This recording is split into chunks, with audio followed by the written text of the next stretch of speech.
এখন থেকে শুরু করলে সেকেন্ড টাইম মেডিকেলে চান্স পাওয়া সম্ভব কিনা বা ভালো একটা সরকারি মেডিকেল ক্র্যাক করা সম্ভব কিনা প্রচুর পরিমাণে প্রশ্ন আসতেছে আমার কাছে। যেহেতু আমিও একজন সেকেন্ড টাইমার এবং আমিও সেকেন্ড টাইম প্রিপারেশন আসলে শেষ কয়েক মাসেই নিছিলাম, হাতে গোনা অল্প কয়েক মাস।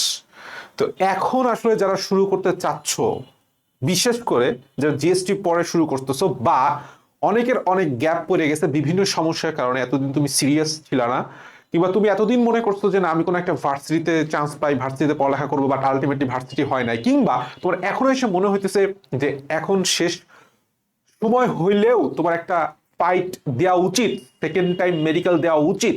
ভিডিওটা তাদের জন্য। কষ্ট করে হলে আগামী জাস্ট 7 আর 10 মিনিট একটু আমার কথা একটু শুনো। ফার্স্ট কথা, সেকেন্ড টাইম মেডিকেল এখন সম্ভব কিনা আমাকে যদি প্রশ্ন কেউ করে যে ভাইয়া সম্ভব কিনা, অবভিয়াসলি ইয়েস। আমার উত্তর হচ্ছে ইয়েস, 100% সম্ভব, 100% পসিবল। কেন পসিবল আমি তোমাকে একটা বলি। একজন ফার্স্ট টাইমার, সে অ্যাডমিশনের সময় প্রায় 3 মাস। তোমার যদি এখন থেকে অ্যাকচুয়ালি ইচ্ছা থাকে মেডিকেল চান্স পাওয়ার, তোমার কাছে এখনো রয়েছে দেখো জুলাই, আগস্ট, সেপ্টেম্বর, অক্টোবর, নভেম্বরের মাঝামাঝি পরীক্ষা। তার মানে still now you have 4 actual month. এখন তো জুনের অর্ধেক শেষ হয়েছে, আরো অর্ধেক বাকি আছে। তার মানে কেউ যদি চায় যে আমি এই 3 মাসের মধ্যে একটা সিলেবাস শেষ করব এবং 1 মাস আমি রাখলাম হচ্ছে আমার রিভিশনের জন্য, স্টিল নাও সে যদি অ্যাকচুয়ালি চায় এবং অ্যাকচুয়ালি হার্ড ওয়ার্ক করে, তার পক্ষে পসিবল। এখন চান্স পাইতে হইলে আমার এক্সপিরিয়েন্স অনুযায়ী আমি তোমাকে জাস্ট 4টা কথা বলবো, একটু 4টা কথা ডিটেলস আমি ব্রেকডাউন করে বুঝাই তোমার সুবিধার্থে। 1 নাম্বার কথা, তোমার যদি এখন চান্স পাইতেই হয়, তোমার কোনো কোচিং, তুমি এখন ভর্তি হয়ে কোনো কোচিং এর সাথে আগাইতে পারবা না, কোনো কোচিং এর সাথে তুমি তাল মিলাইতে পারবা না। প্রত্যেকটা কোচিং এ শেষ হয়ে গেছে পড়া, প্রত্যেকটা ব্যাচে তোমার অ্যারাউন্ড 60-70% শেষ। আমার ফাইট ব্যাক সেকেন্ড টাইম যে ডেডিকেটেড ব্যাচটা, সেখানেও অনেকখানি 70% শেষ। ফার্স্ট পেপার শেষ প্রায়, সেকেন্ড পেপার অর্ধেকের শুরু হয়েছে, জিকে ইংলিশ শেষ। তুমি দুনিয়ার যে কোনো অফলাইন এবং যে কোনো অনলাইন ব্যাচেই যুক্ত থাকো না কেন, তুমি এখন তাদের সাথে আগাইতে পারবা না। তার মানে তোমার 1 নাম্বার কথা হইতেছে you have to go alone. নিজে রুটিন বানাইতে হবে, নিজের রুটিনটা বানাবা। এখন ম্যাক্সিমাম যারা একটু দেরিতে করে শুরু করে, তাদের বেসিক যথেষ্ট উইক থাকে এবং তারা একটু উইক স্টুডেন্ট হয়, এটা সত্যি কথা।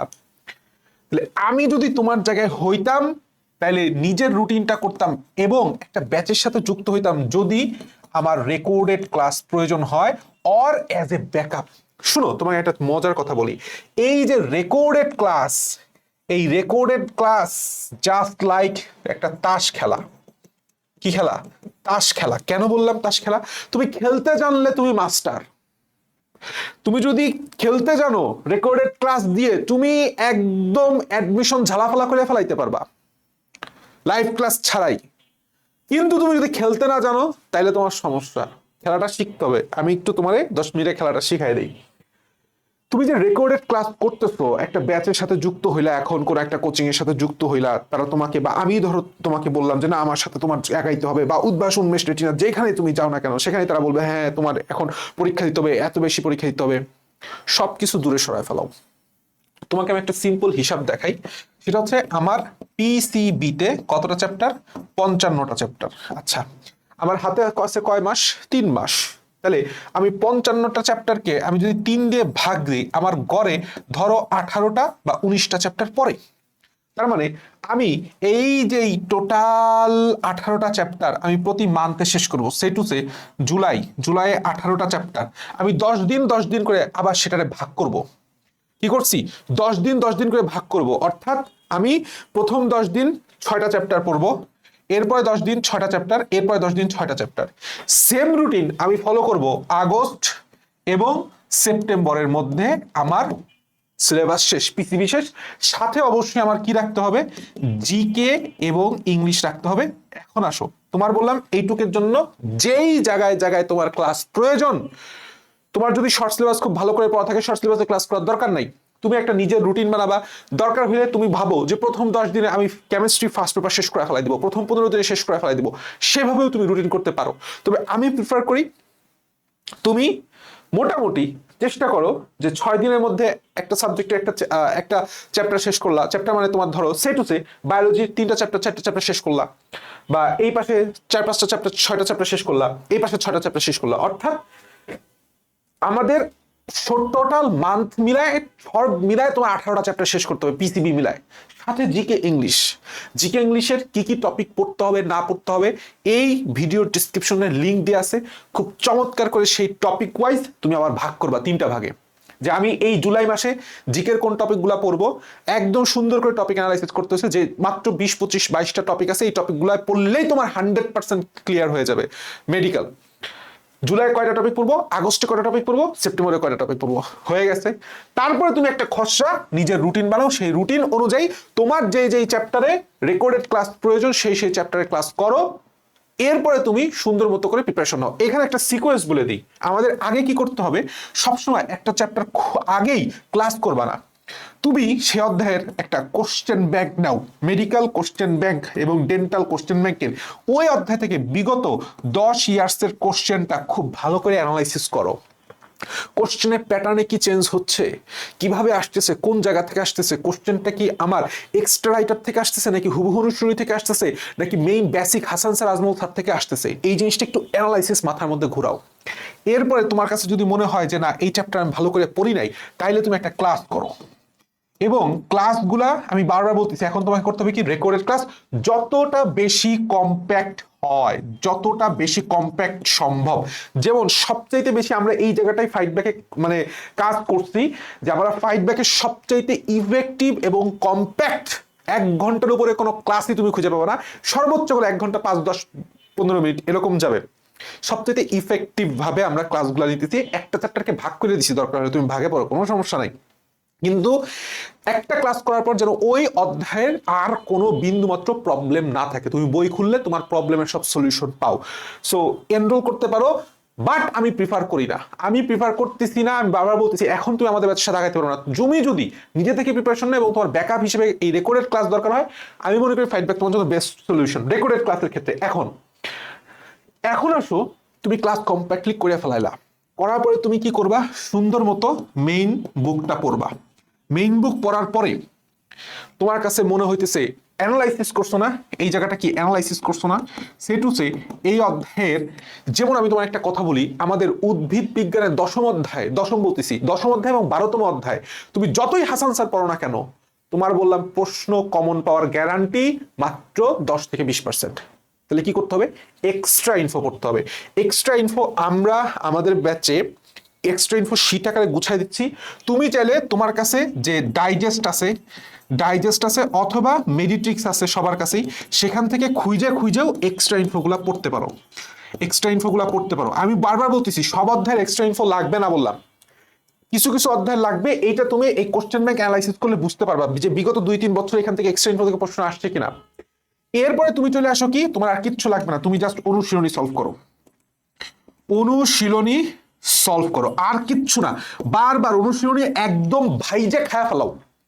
ভাইজে তুমি একবারে খায়া ফেলাও। একটা সপ্তাহে বা 10 দিন ধরে তুমি যদি 6টা চ্যাপ্টার কমপ্লিট করতে পারবা না, এরকম উইক স্টুডেন্ট তো তুমি না, তাই না? তুমি তো একটা মাসে কয়টা অধ্যায় শেষ করতে হবে, 18টা অধ্যায়। তোমার কাছে 30 দিন সময় আছে, 18টাকে 3 দিয়ে ভাগ করলে হয় 6, আর 30কে 3 দিয়ে ভাগ করলে হয় 10 দিন।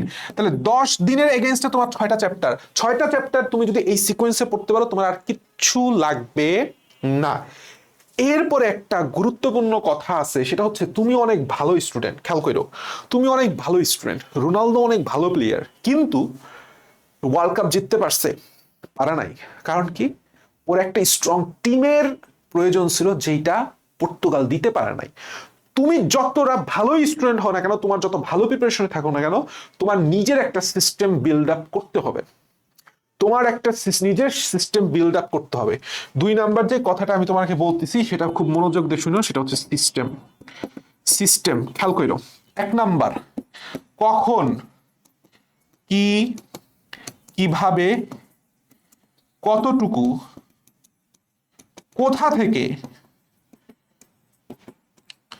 পড়তে হবে, দ্যাটস ইট।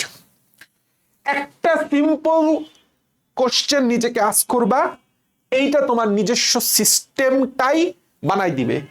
তুমি কি জানো কখন কিভাবে পড়তে হবে? কখন কি তুমি একটা প্রিপারেশন শুরু করছো তখন একরকম প্রিপারেশনের মাঝপথে একরকম পড়াশোনা, আবার যখন পরীক্ষার 1 মাস আসবে তখন তোমাকে আরেকভাবে পড়াশোনা করতে হবে।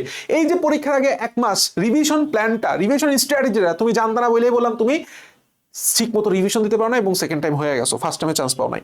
আচ্ছা, 2 নাম্বার কিভাবে কমপ্লিট করব? তুমি যদি এখন চিন্তা করো যে 1 মাসের মধ্যে তুমি 55টা চ্যাপ্টার পাই টু পাই প্রত্যেকটা লাইন তুমি রিভিশন দিবা, পারবা না। তাহলে তোমাকে পড়াটা কতটুকু পড়তে হবে, কিভাবে পড়তে হবে, কোন বই তুমি ফলো করবা জিকে এবং ইংলিশের বেলায়, সেই জিনিসটা তুমি যদি নিজে জানো, আলহামদুলিল্লাহ তোমার সিস্টেম বিল্ডার, তুমি ওইটাই ফলো করো। আর যদি না জানো, তোমার যে কোনো গাইডলাইন যেটা তোমার পছন্দ হয়, ইউটিউব ফ্রি হোক অথবা কোনো ব্যাচের সাথে যুক্ত হোক অথবা আমরা ফাইট ব্যাকে যেভাবে আগাচ্ছি সেভাবে তুমি ফলো করতে পারো। কিন্তু একটা, তুমি যদি ভাবো যে না আমি আমারটা ফলো করব, তাহলে ওইটাই রতন টাটা একটা কথা বলছিল, তাই না? যে না আমি প্রথমে ডিসিশন নেই এবং দেন সেটাকে পারফেক্ট করি। তো তুমি যদি একটা ডিসিশন নাও, তোমার ডিসিশন সঠিক হোক আর ভুল হোক, তোমার জন্য ওইটাই পারফেক্ট, তুমি ওইটাই ফলো করবা, ভুল হোক ওইটাই ফলো করবা, তাহলে দিন শেষে তোমার একটা ভালো আউটপুট আসবে। কিন্তু আমরা কি করি, মাঝপথে এইভাবে পড়ি, ওইভাবে পড়ি, ওই রুটিন এই রুটিন হজবরল হয়ে যায়, সেটা করা যাবে না।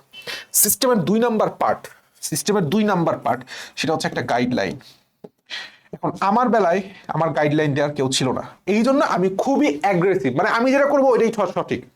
তুমি সেই মাইন্ডসেটে থাকতে পারো, but if you need guideline you can have মানে টোটালি ফেইথ। আমার যাদের প্রায় 750 স্টুডেন্ট যুক্ত আছে, প্রত্যেক কমেন্ট সেকশন ওপেন আছে, প্রত্যেকে রিভিউ দিতে পারো যারা পেইড স্টুডেন্ট আছো। For any kind of help we are here. তুমি আমাদেরকে নক করতে পারো, আমাদের ব্যাচের সাথে তুমি যুক্ত হইতে পারো। এখানে একটা কিছু অ্যানাউন্সমেন্ট আমি তোমাকে বলে দিই, সেটা হচ্ছে আমাদের পাস্ট ক্লাসগুলো সবগুলো তুমি রেকর্ডেড পাবা, এবং আপকামিং যাবতীয় যত ক্লাস আছে, যত ক্লাস লাইভ করতে পারবা। এর সাথে একটা মজার বিষয় হইতেছে, আমাদের যারা সেকেন্ড টাইম ব্যাচে যুক্ত হয়, জিকে ইংলিশ ব্যাচ টোটালি তাদের জন্য ফ্রি থাকে। লাস্ট ফাইট রিভিশনের জন্য আমাদের লাস্টের সবচাইতে সাকসেসফুল যে ব্যাচটা, সেটাও তাদের ফ্রি থাকে। তোমার শুধুমাত্র প্রয়োজন হলে তুমি এনরোল করো, আদারওয়াইজ আমি তোমাকে এত বইলে দিছি এতক্ষণ ধরে, তোমার নিজের থেকে কি করা প্রয়োজন আর কি না করা প্রয়োজন, তুমি এই প্রশ্নগুলোর উত্তর সুন্দরভাবে খাতায় লিখে নিজেকে নিজে একটা রুটিন তৈরি করে যদি আগামী 3 মাসের মধ্যে সিলেবাসটা শেষ করতে পারো, ইনশাআল্লাহ তোমার চান্স কেউ আটকাতে পারবে না। এইখানে একটা ট্র্যাপ আছে, ট্র্যাপটা আমি বলি, ট্র্যাপটা তোমাকে বুঝাই দিই, সেটা হচ্ছে অফলাইন এক্সাম ট্র্যাপ।